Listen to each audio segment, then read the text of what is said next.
All right, my name is John Pittman, B2C Creative, here at the office with Candace Ferguson. She is the founder of Fast CPA. It is a dual-facing business. One side, you service clients who have bookkeeping needs, and on the other side, you're developing a SaaS service where you're trying to create a software that makes other tax preparers' jobs a whole lot easier. I know you reached out to me because you want to start developing the software side of things, and naturally, when it comes to organic content creation, who knows what type of results might come in, which include other additional booking clients on the booking and tax preparation side. Correct. Okay. Correct. So you kind of hoping that all the good stuff happens. Yeah, so I want to keep my bookkeeping and tax business going, as well as offer professional tax software to other potential professional tax preparers as well. As well as a training academy for tax preparers. Okay, so and you would train them how to become one, and then of course that would be working in tandem with them learn how to use the technology, the application. Well, or separate? Yes, they can. I will train them how to become professional tax preparers either under me or start their own business, preferably starting their own businesses. So going out there on their own with their own brand. Okay. And see, what makes it so good is because as you start scaling because of the internet, eventually the best way to scale is by offering coaching services, which gives you the opportunity to find talented people versus just hiring random people who might not care about the business. Correct. Is that how you came to that conclusion? Exactly.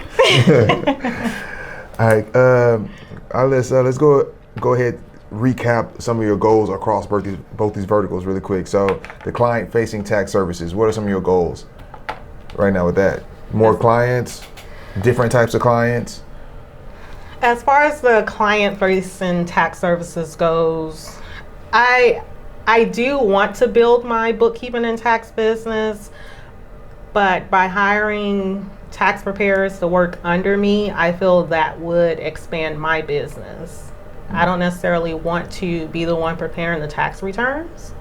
I would rather those tax preparers under my business go out and do their own marketing. So if I can train them to, market to clients, that's building up my brand as well. So would you make any money off of the clients that they bring in?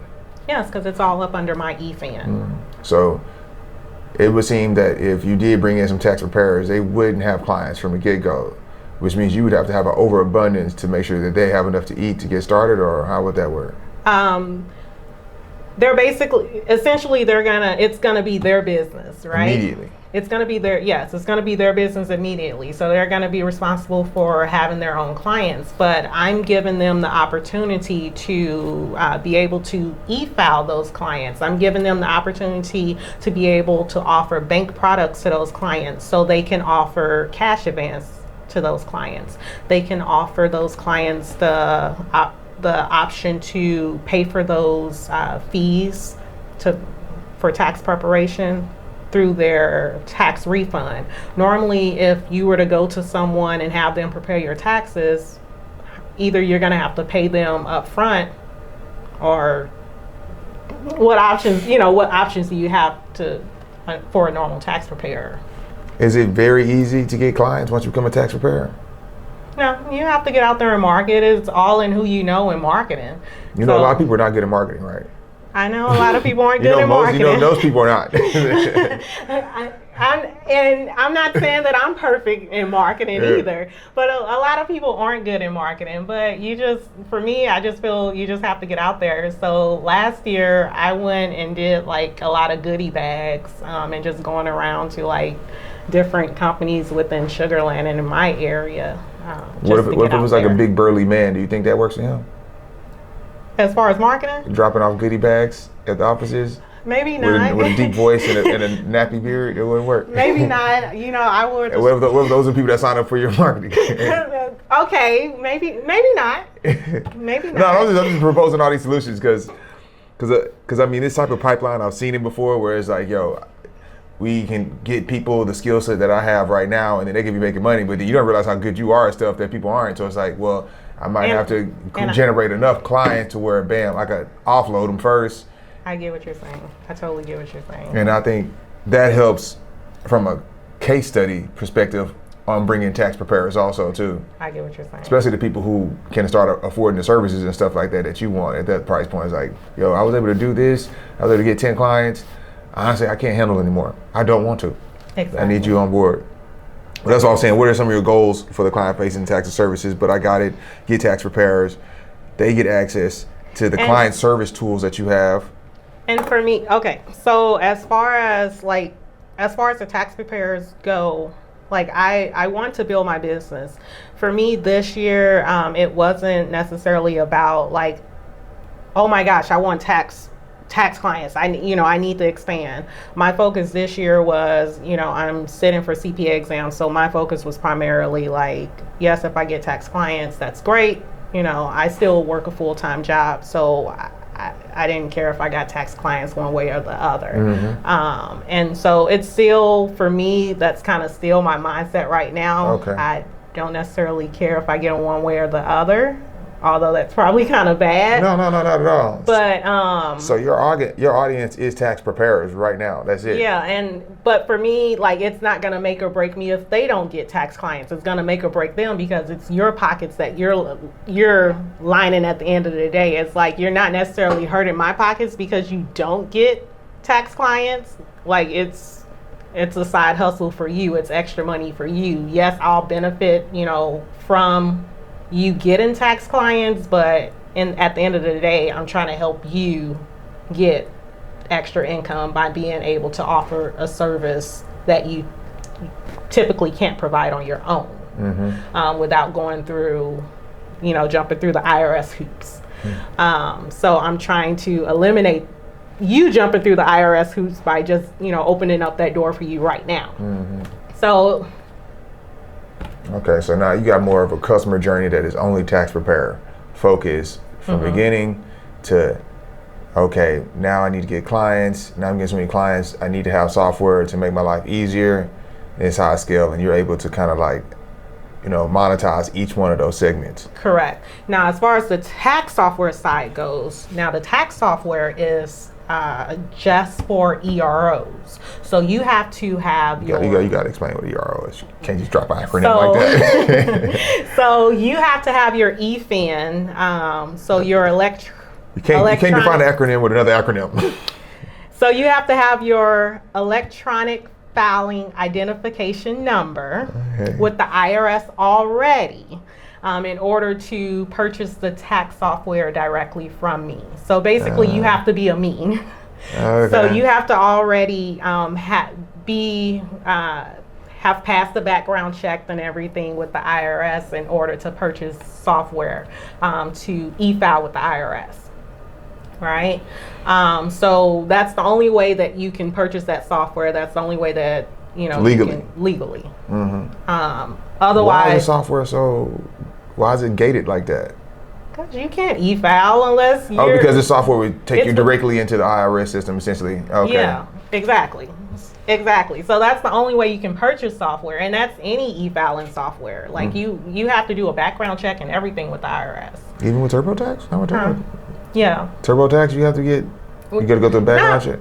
If you go through Intuit. So originally I was with Intuit Pro Series. That's who I was with when I first started off. I did the Intuit Pro Series software.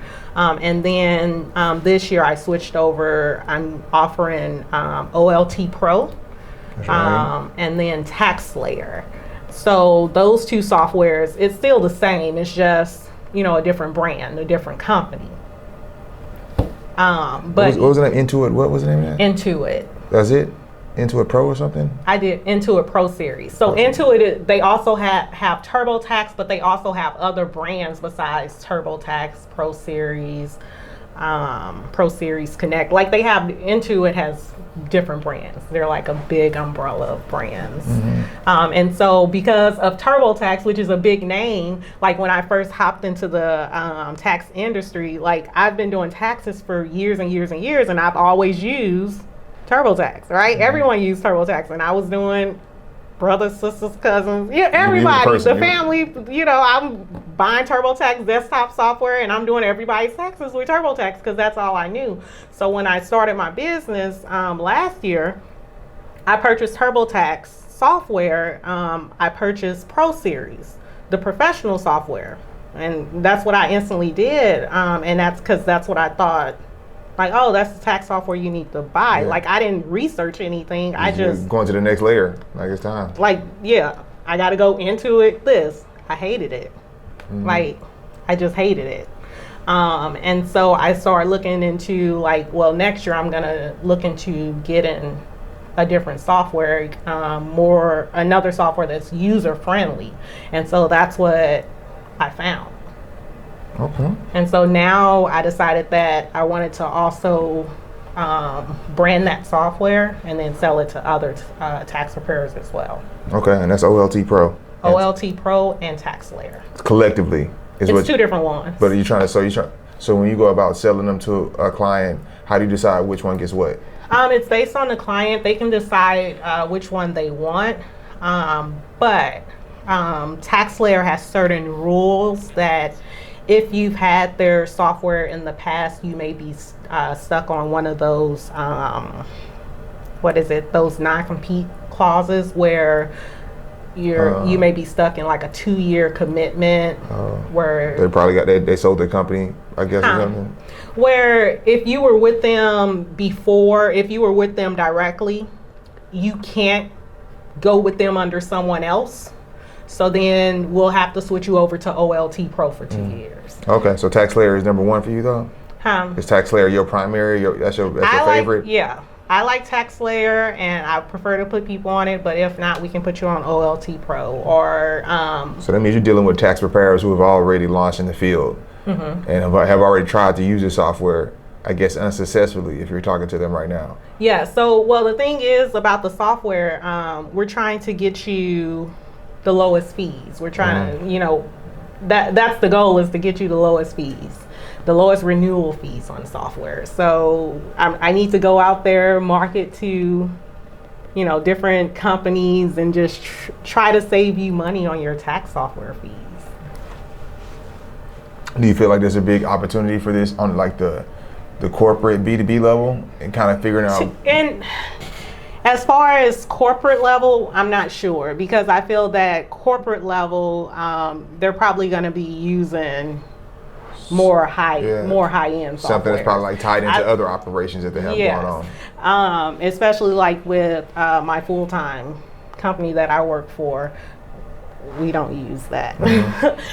So this is for small business owners. But I feel like more small businesses. Or these are for tax preparers who help people with their personal taxes.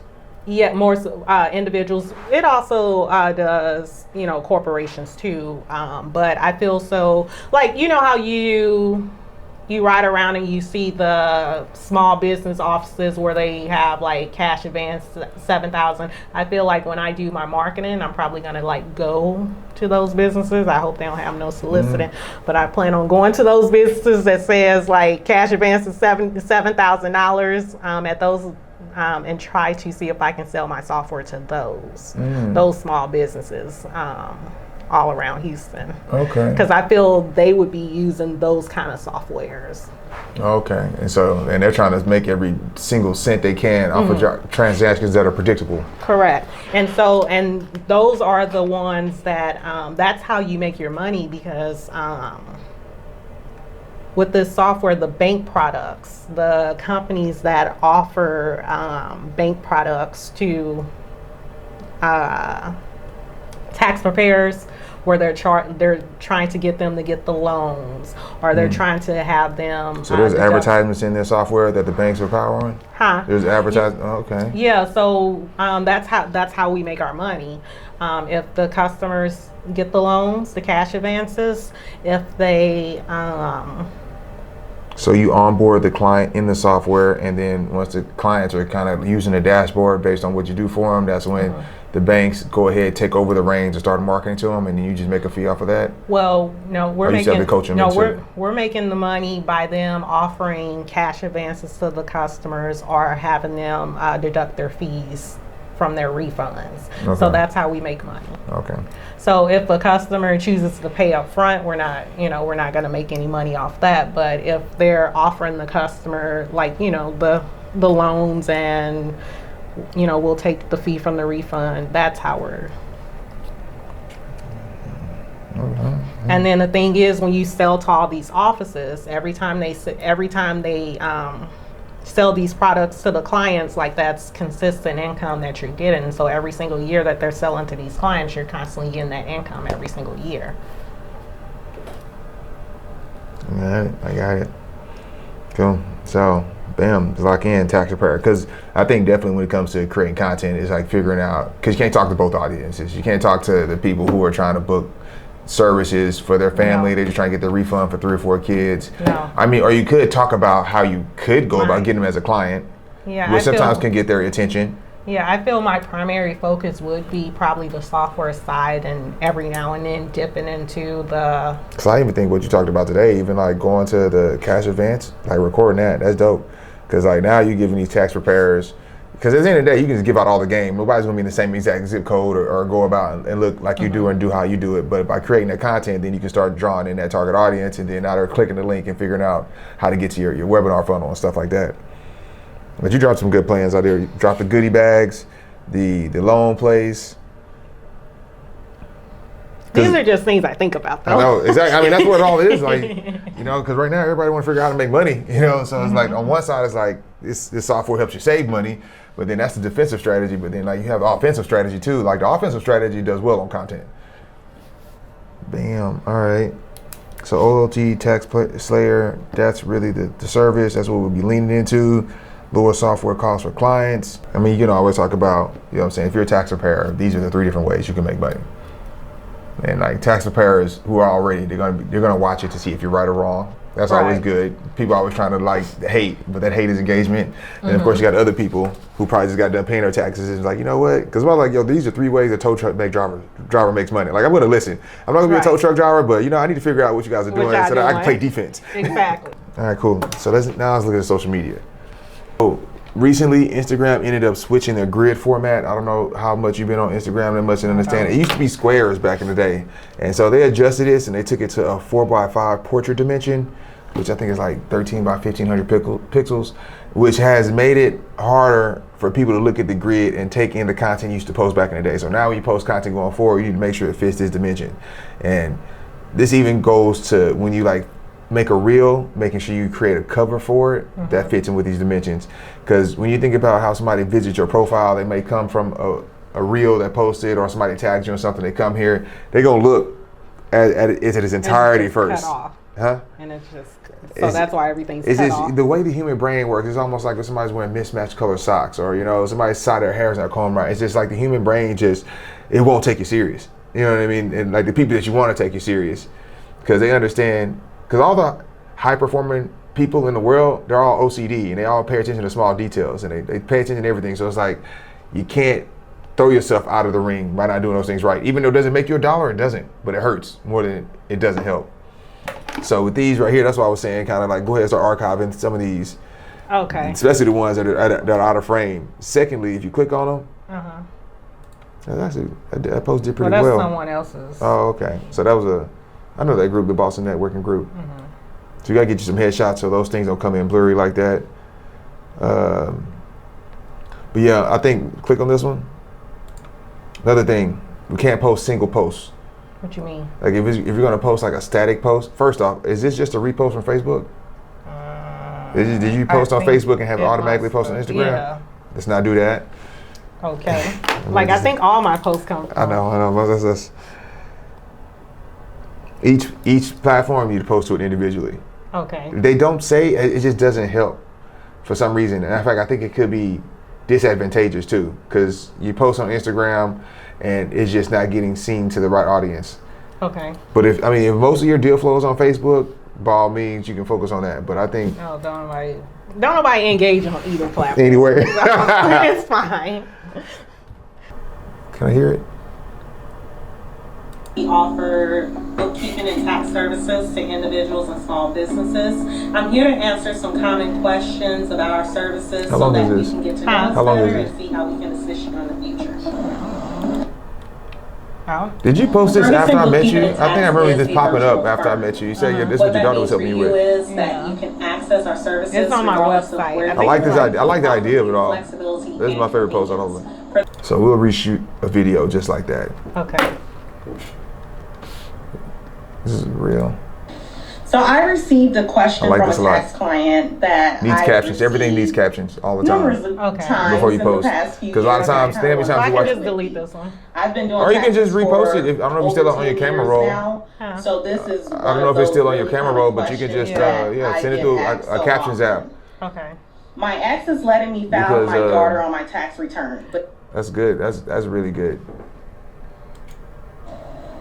so I'm going no to transitions like that to start. No, you lose people. People scrolling. People scrolling. Because when you posting reels, that's being put in front of people you don't know and people who are just doom scrolling. So a lot of times when you post a reel, you're like, okay, I need to come in with a hook. I need to make sure I get their attention right away.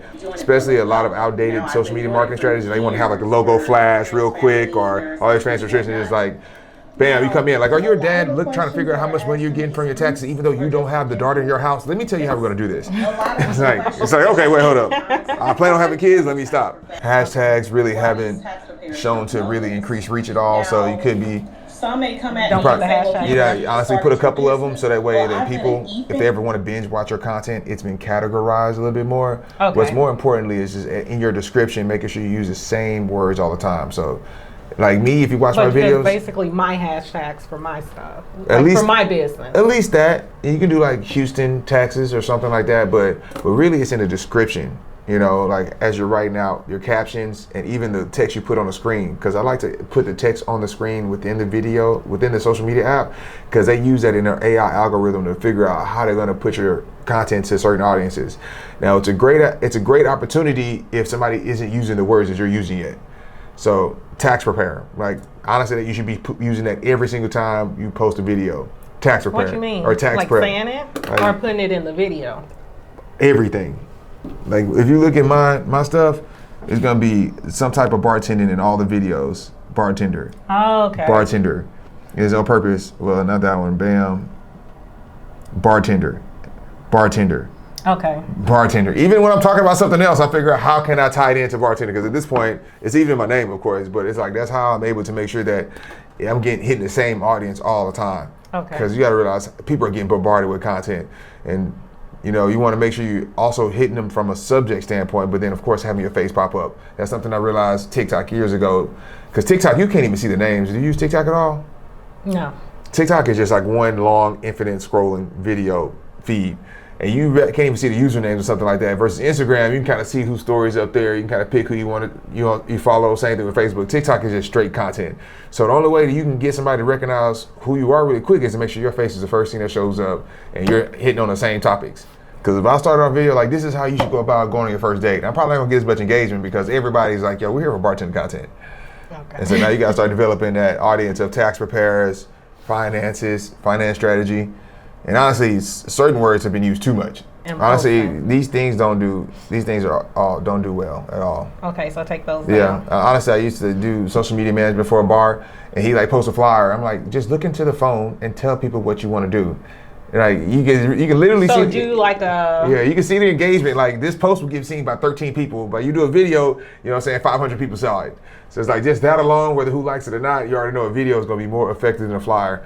Now what I do sometimes is I'll do like, you know, a text on screen. Like these things have been doing very well. People don't want to feel like they're being sold to. They want to feel like they're reading, they're watching something. Like I mean, even here. But I don't get it. What's the purpose of a text on screen versus? It's just too much going on. Because people look at this stuff and they just react differently to like a screenshot of a tweet or a quote or something like that. Like even here, I did a funny meme, and then I went into a flyer. Okay. Because you got to get them to engage first. But if I'm scrolling and I see this on my timeline, I'm not even reading it. Oh, okay. Because it just looks like somebody's trying to sell me something right now. Okay. And people don't go to the internet to be, oh, let me get marketed and sold to. It's like they're going for relief, entertainment, or to be educated or inspired. Okay. So that's why a lot of the things that I do with the content is along those lines. Because even if I make 12 posts, 11 of them are entertaining, and one's going to be maybe salesy, this is going to do a whole lot better than me doing nothing but sales stuff. Okay. Like this one post with 12 pieces of entertaining comment is going to do better than if all of them are all sales. Because like bam, high engagement. They call it, Gary calls it like jab, jab, right hook. Okay. Is where you just kind of like bam, bam, bam, bam, jab them.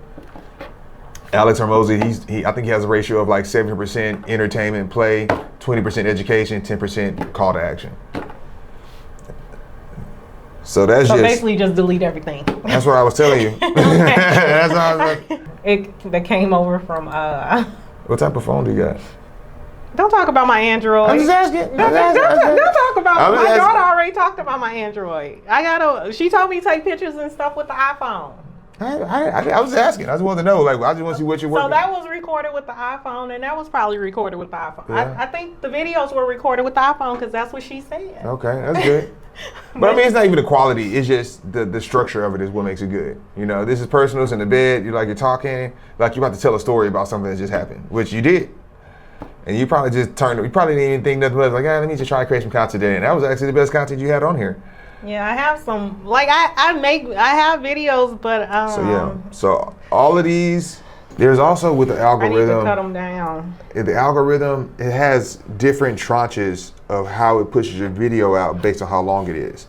Like, you really just can't go over 40 seconds until people know who you are. Otherwise, they don't care. Unless you tell us some story like, yo, let me tell you about how I saw somebody get murdered today. I need you to stick to the end because you'll be surprised at what happens. Like, okay, I'm riding. Okay, but that's why I want to redo that one. I mean, but that's why it's good to also have a YouTube channel maybe too, to put stuff like that. Okay, because I want to redo that one and do that one faster. Because I'm like, I was tired. What's your plan with it though? Because is your plan that? So I wanted to talk. I wanted to mention the academy or whatnot. I mean, for one, your face needs to always be invisible in any content. That's why people do green screen. Okay. Two, I don't think you have a big enough following and enough people, a dedicated community to post content like that yet. Right now, you got to be getting people's attention at a high psychological level. But that's why I asked what you're going to do with it. Like, if it's something you want to use as a portion of your conversation, like you're generating conversations online, now you have this piece of content where you can send somebody when they ask you what you're talking about. That could be your strategy. Okay. Like, it may get low organic reach, but if it's a tool, because people don't want to leave the platform. People don't want to click a link. They don't want to go to YouTube. It was on my Facebook, because I'm like, on Facebook I have 3,500 people on there. But again, don't nobody engage with me on Facebook. It's what it is though. It's like, you imagine if you took a picture at a event where they're talking about this and you look good and people that's normally what Facebook was. That it came from the cute pictures. Don't nobody like you when you talking business. Nobody likes business talk unless you already made it. Unless you're like, yo, let me tell you how I made $1 million from the business. So that's why I say. And I've seen it with bartenders too. Like, the bartenders, they don't tell you they're working. They just post a selfie, and then people create the conversations. You know, the conversations in the DMs, that's really where all the selling and opportunities are. So on the front side, you need to be fun, educational, inspirational, all that stuff. This hard stuff, this is middle of the funnel stuff right here. This is like after somebody has said, you have my permission to sell to me, that's when you can start sending them stuff. It don't seem like this stuff working. I'm like imagine if I posted my proposal I sent you just on my feed by itself. You wouldn't have stopped, looked at that. It's like, okay, that's not for me. He ain't talking to me. But you could be like, oh my gosh, I'm so excited. I just really onboarded with the software. It's made my life so much easier. And as a tax preparer, I can't believe how much money I'm saving. So, I mean, super excited. Can't wait to, see what next week looks like. And just leave it at that. No hard call to action. Bam. People are interested. I mean, that's like grade 5 stuff when you start priming content, when you start having people expecting the future content that's coming out. Okay, that's what I'm going to have to do, because I thought it was going to be breast and booty shorts. No. I was wondering. You was ready. I told my daughter, I'm like, what's it going to be? What's it going to take? Then also what you need to do, you need to get what is called a branding kit. Have you ever heard of that before? No. So you can actually go to Canva and build these out, and you can possibly use ChatGPT at all. I use Gemini. Okay, and you can just go into Gemini, like, yo, I'm looking to build a branding kit, and then explain your business, and then they'll start asking what type of tones you want to go across and things like that. So that way you can have a consistent font, consistent colors, and everything. Oh yeah, I do have my. So go ahead, still put it into a branding kit, because as you scale, eventually you might want to hand your marketing off to somebody, and by them having a branding kit, they can understand what font and the stuff that they need to make sure that they can take over where you left off. Okay, yeah, I do have that already. Okay. And so now it's sticking to that too when you post, making sure that, bam, these colors and fonts stay the same. Once again, high performers, when they look at stuff, they want to see consistency, unity. They try to make these decisions on if they should trust you really fast. And I guess the problem here has been, like, I just threw this flyer together.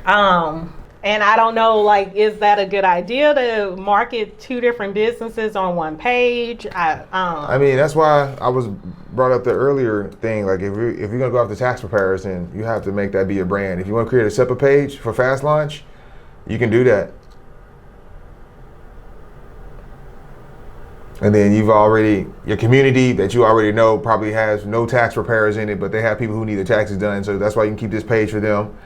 Dropping dope, easy tax tips, thirst traps, and stuff like that. Keep them in the funnel, and then you can just repost and share it to the story and stuff like that. And you can do collaboration posts, but at least that page can be on its own separate algorithm that it'll be building.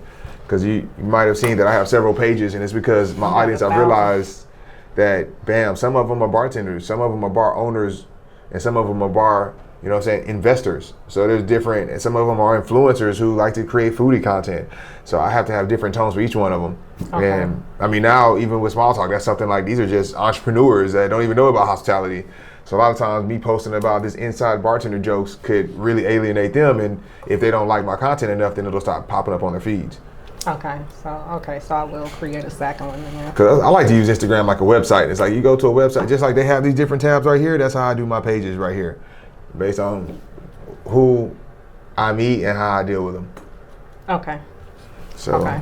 Yeah, I was wondering how that was gonna work, because I'm like, I didn't want to have to manage multiple pages, but I'm like, it just doesn't make sense doing everything from one page. And once again, if you can, really build up this page on getting clients and getting people interested in stuff like that.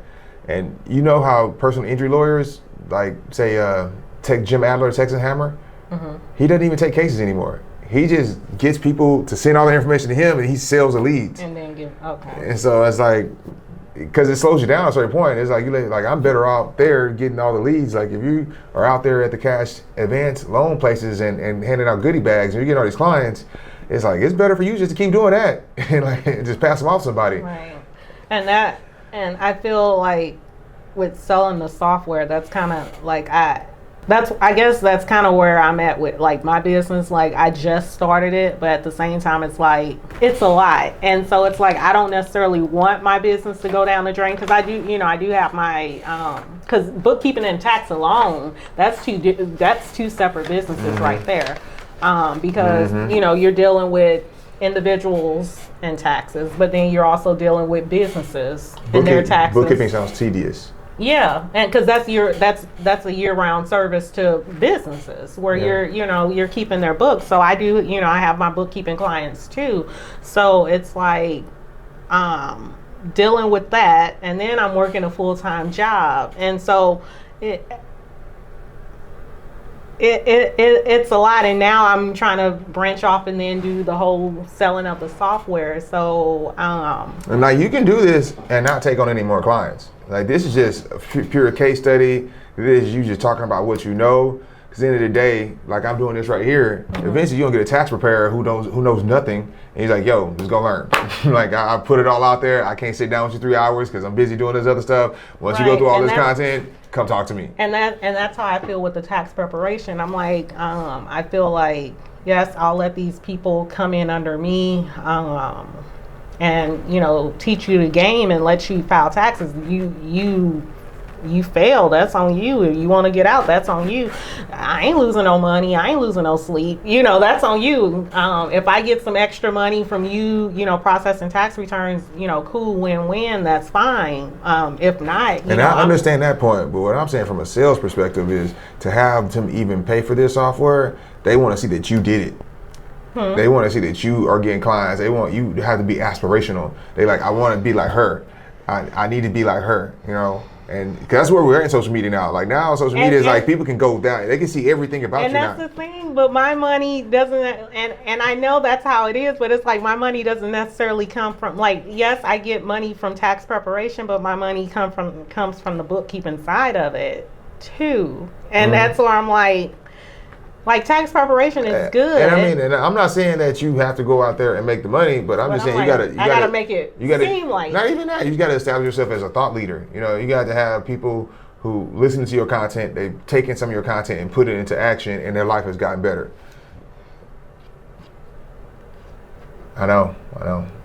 So it's like you just drop in general bookkeeping tips, tax preparation tips, great for this page right here. People start asking you to do services, you can't do it, you hand them off, you take a 30% cut.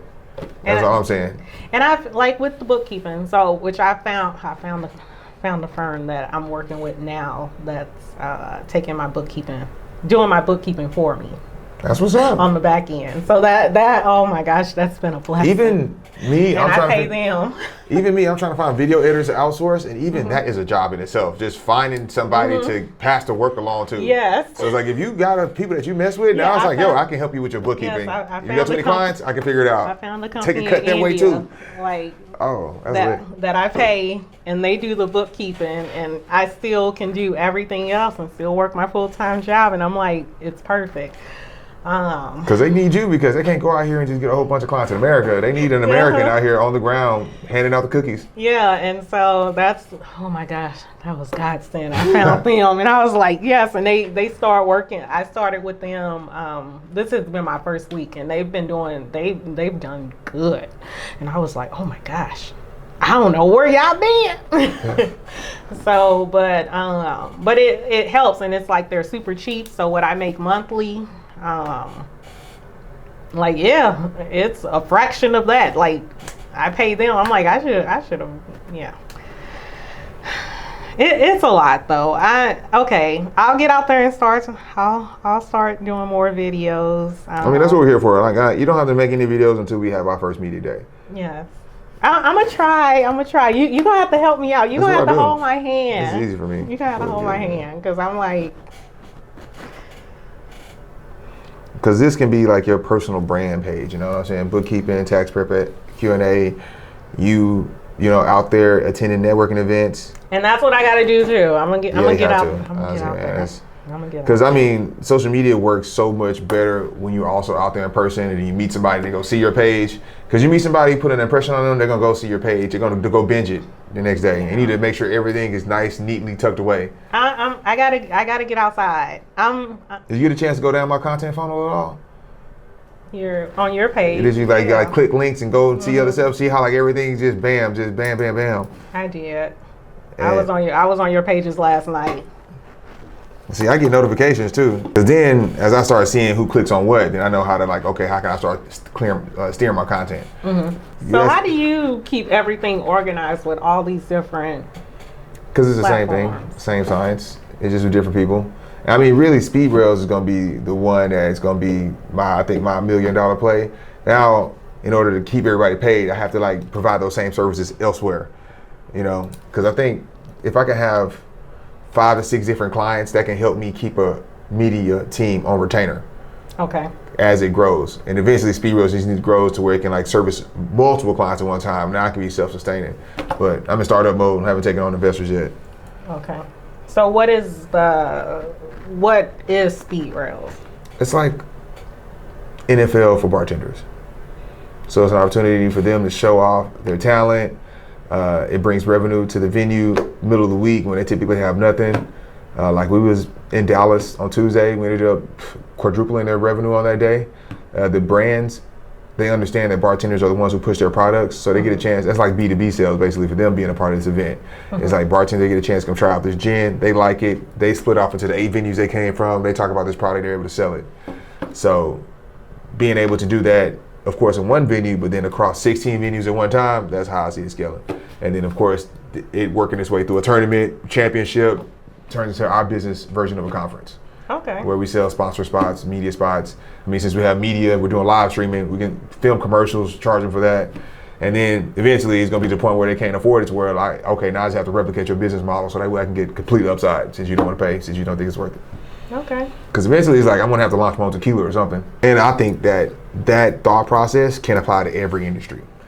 Like you can do a bookkeeping competition, you know, bam, here's this stack of photos right here. How fast can you upload it? And we'll check you for mistakes. that'll be deducted from your final score. Who's the winner? Like, we can be doing that for every business. And I think this is just something new right now because content creation, the internet has made it so much cheaper to do ideas like this. From finding the people, which is the hard part, finding the people who care about it is going to require content creation. Then it's like being able to film it. The cameras aren't $20,000 anymore. And we can live stream it. Like, we don't need a TV channel anymore. We just do YouTube, so I can get people, strangers from everywhere, to watch it. And so now when people start understanding that, then you can start seeing a lot more creative activations going across different industry niches. So we got the Fast CPA brand, we got Fast Launch brand, Fast CPA, we have bookkeeping, tips, tax prep Q&A, attending events.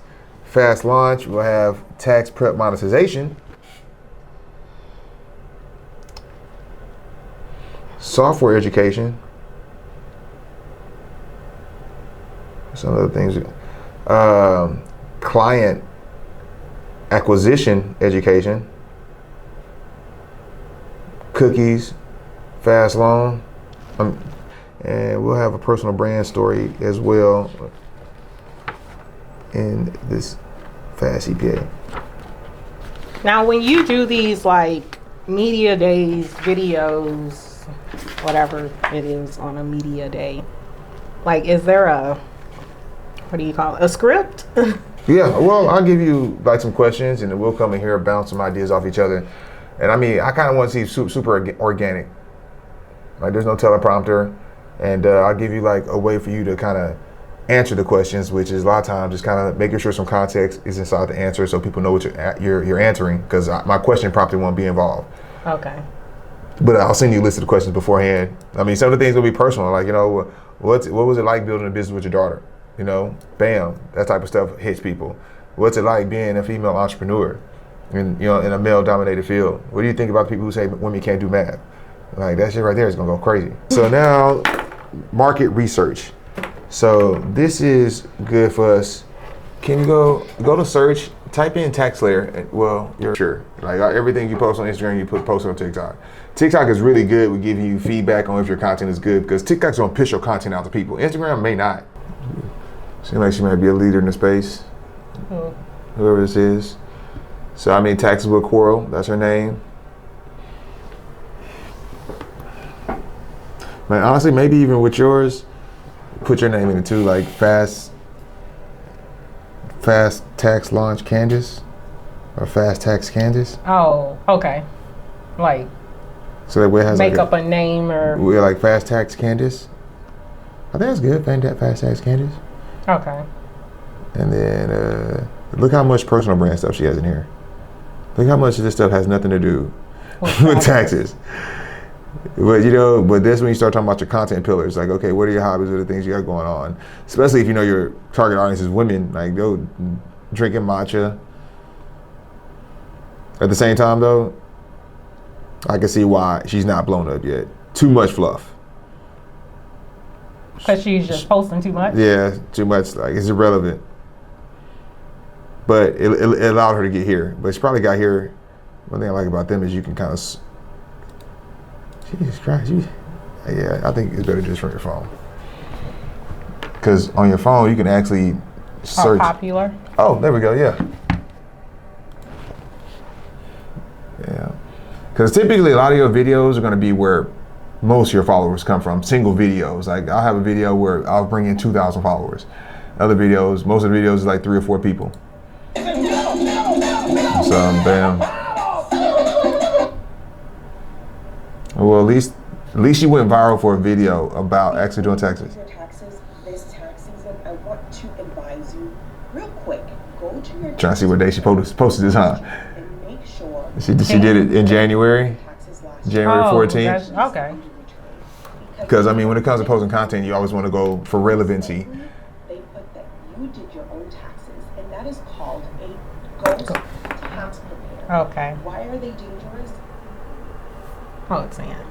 All right, so I haven't did anything yet because I haven't. I'm still trying to figure it out.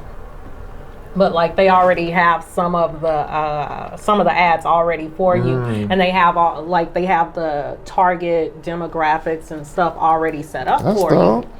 But I have to kind of pick what I want to do, and that's why I was thinking like maybe if I grab one of them, like this is. Can you like load your own content into it? Correct. That's dope. So like some of them where they say no image available. So that's why I was thinking like grab something like this and maybe load my own content or just. I wonder if you can do videos in there or just only. And that's what I was wondering too. I don't know. So that's why I was trying to figure it out. But at the same time, when it comes to running an ad, thinking, you want to have multiple ad sets anyway. All of them running at one time, and then the ones that perform well, you just triple down on it. And so that's what. So I want to do something like this, but I'm holding off until we do what we do to figure out. Because what's really good, what I've noticed works better with ads is putting out a bunch of organic content first, people seeing your face, and then you run the ads. So now the people who considered it, now they get reminded, or the ads get them to come to the profile and see that you've been consistently putting out content. So it's like making sure, for one, you put out organic content first, because people want to come do their due diligence. And it's kind of hard to really track the ROI on ads because people, they circle back and buy at random times. So you got to make sure that everything else is solid so you know that you're getting some progress out of it. And that's what I've been afraid of with this, because like without my page being built up, I'm like, I don't want them to think like, oh, this is like a phony page, or like they've already targeted towards the tax professional, the businesses. So I guess like the B2B. That's what it's going to be geared towards, not just regular individuals. So that's what these ads will be targeted towards. But I like the idea. I mean, but it all comes down to brand, making sure everything looks clean, consistent. Yeah. That'll accelerate trust, because people are fine following a new page as long as they look like, okay, this is a professional doing it. Yeah, and so, which I think, have you seen my page already? I think it wasn't ready yet, or it was like. Oh yeah, now it's ready. So this is the page, which they did all this. The company that I went through, they set up everything. They set up the entire page. The academy, I kind of had to do everything. Where does this go? It goes to Calendly, or what do you have set up for that? They set up my calendar. Okay, this is. Yeah, they did everything. The pricing part, I kind of had to go in there and do all that, but they pretty much did everything. This needs to be spaced out a little bit more. Can you change this? I tried so much, so hard. I tried. I kind of wanted to take all that. Yeah, and that's how I felt. It's hard to read. Like I felt like I wanted to. Is that where do you see the video going at? Or is the video going on this page at all? Or what would... No, so I was thinking a landing page. So I would lead them to my calendar. I think the best, safest route to go, because people, like I said, they don't take action a lot of times right away, is like, yo, click here to get access to my free tax prep monetization training. And then bam, they put their information in, and then you have it triggered and you send them the video. But you also can have a transcript of it as a PDF too for people who don't want to read. And then once they send it their information and they've gotten that content with video or the PDF from you, then you can follow up with them individually, hand-to-hand combat. Because if they just click to see the video, they might forget that they were interested and they move on to the next thing. Because we have it here where in the link, I can send them to my landing page to set up an appointment for the calendar. Because that's where, I guess, in here, like when we set it up, it's the link to my calendar is what I'm supposed to give them. I think. Yeah, I'm supposed to give them the link to my calendar. But it's not this, or it's another page, but it's not this page. It looks similar to this, but it doesn't have billing details. It's just the contact information. It was either a page like this, or it's one that just says contact information. I think I prefer the calendar to go ahead and schedule their call. So what I'm thinking is like, I say, And then it automatically goes to this site. If I give them the calendar, it automatically goes into my. I think, yeah, learn how to make money doing taxes. That's a good ad. Are you a tax preparer who, you know what I'm saying, missing out or losing money on renewal fees? What if I told you there's a software that can help change that for you? We can wrap it up, honestly. I think we got a lot done. Okay. And at this point, you know, you kind of have your homework. Turn off cross-posting from Facebook to Instagram. Okay. Archive posts. You've already launched your TikTok page, right? Yes, I gotta put a name on it. You can do, I mean, honestly, I think TikTok is better for the bookkeeping and tax Q&A services stuff. Just go on there, that's good brand awareness. And so everything you make for your fast CPA, your personal brand stuff, just put it on TikTok. Honestly, you put it all on TikTok. TikTok ain't gonna change the world, but it lets So do you put it on TikTok? You put it on both? I mean, Yeah. or all Yeah. three or whatever? Yeah.